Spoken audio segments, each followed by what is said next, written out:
A very famous individual from the Iraq War died. I did look this up a few months ago, this little episode, the Human Shields. That was a famous incident. You can read all about that during the Iraq War. And one of the guys, main guys involved with it, Eric Levy, he died a couple of weeks ago. He's 92 or he's 93 or 94. There seemed to be some. He was 93 or 94. Reports differ, and I just read about that a few months ago. That situation, and he was a legend. He really was a legend. He stayed till the end. So a lot of people went home, but he stayed to the end. He's putting his body on the line, and he really did shame us all, I have to say. I mean, it's almost superhuman. Courage there. And also at the beginning of 2020, he was arrested protesting for Assange, Julian Assange, and he defied the COVID restrictions from 2020. They had everyone locked down, hiding away inside, destroying their lives, refusing people to see their dying relatives and all that sort of thing. So he defied this little branch Covidianism cult to protest for Assange, and that's what he was arrested for 2 years ago by the cops at 92 years old. 92 years of age, he was arrested by the cops, defied the COVID orders, protesting for the great man Assange. And so RIP to him. But I think there's an interesting contrast there. The original, I was thinking about a contrast between him and Riley. You wouldn't think I'd bring her into it, but very different level of human being, sort of in their political activism. But I'm actually going to pivot to Antifa. These Antifa guys, pro-lockdown, pro-vaccine mandate, pro-vaccine fanatics, hysterical, sort of sad people. I think about Tanuki. He's given a little talk. I haven't seen it yet. A couple of nights ago. Chief content producer for Antifa Australia. I called him in the last video. And this guy, construction worker, I think, built like a brick shithouse. Very healthy specimen.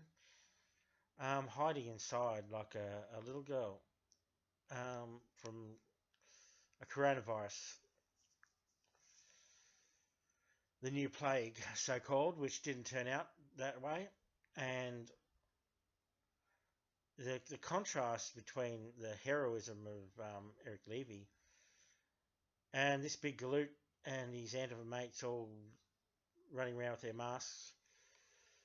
A very sad group of people trunching through the streets for their anti-racism march, their counter-protest against the anti-lockdown rallies. Very, very sad. It's all such a sad, gloomy affair. There's such sad people trudging gloomily through the streets in their masks and their little anti-racism and pro-lockdown placards. Very, very grim. And compare that to the London, in particular, anti-lockdown marches, just life, people banging drums, sort of a calypso, like there's a party atmosphere to them. It was a celebration of life, pro-life, pro-freedom. It was just a completely different atmosphere. It was just, a lot of these videos are posted on Twitter, and it was just people being people, just walking down the street, being normal people. But the Xi Jinping fans and the Antifa people, very sad grip, and it's just very pathetic. People scared of normal everyday activities, being brainwashed. It was a really sad situation. It's just such a gloomy it was sort of very miserable, very miserable. I sort of felt sorry for them in a way because the London ones were just party atmosphere, such a celebration. There's just a little bit of a different culture over there. I know I have a big go at the English all the time, but there's got a bit of a belief in freedom over there.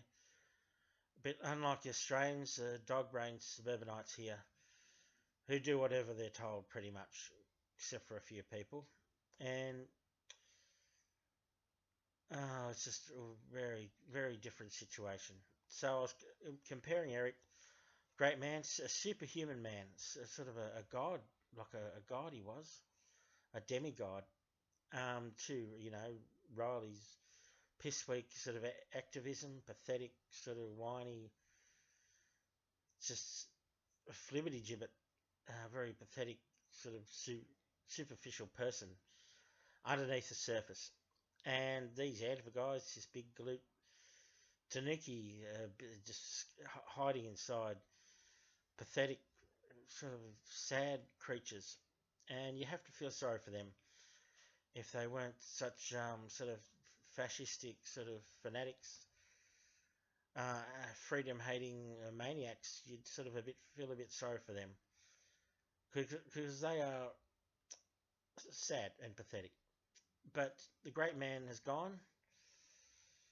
We probably won't see people like him, a lot more people like him around with the gumption to take on the establishment in such a straightforward way. Their superhuman courage. You don't see people like that much these days. He might be passing from the scene. But RIP Eric, and we will free Assange one day.